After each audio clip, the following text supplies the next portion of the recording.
భారత రాజ్యాంగ పరిరక్షణ మనందరి బాధ్యత అని, అందుకోసం ప్రతి ఒక్కరూ తమ వంతు కృషి చేయాలని కోదండరాం పిలుపునిచ్చారు. గద్దర్ ఫౌండేషన్ ఆధ్వర్యంలో అల్వాల్లో ప్రభుత్వ బాలికల ఉన్నత పాఠశాలలో 76వ భారత రాజ్యాంగ దినోత్సవ వేడుకలను నిర్వహించారు.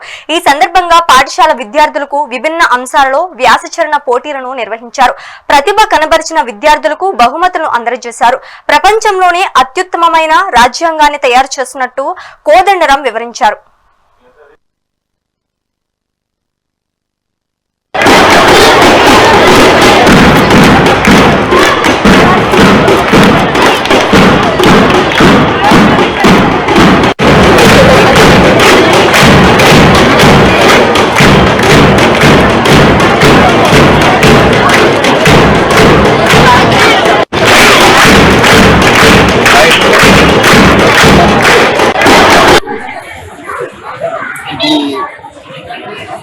రాజ్యాంగాన్ని గుర్తుకు దాని విలువలను వ్యాప్తి చేయడానికి, దాని మౌలిక లక్ష్యాలను మళ్ళొక్కసారి గుర్తు చేసుకోవడానికి ఉద్దేశించినటువంటి పండుగ ఇది.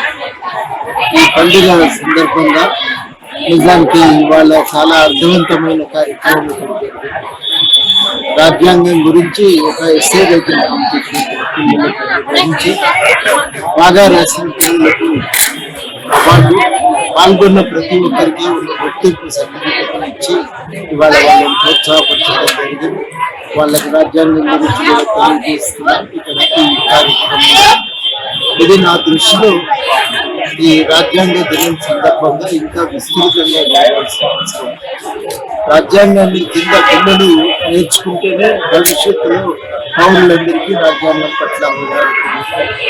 ఇవాళ వాస్తవానికి పౌరులు స్పృహ పెరగటం వల్లనే రాజ్యాంగానికి రక్షణ ఏర్పడుతుంది.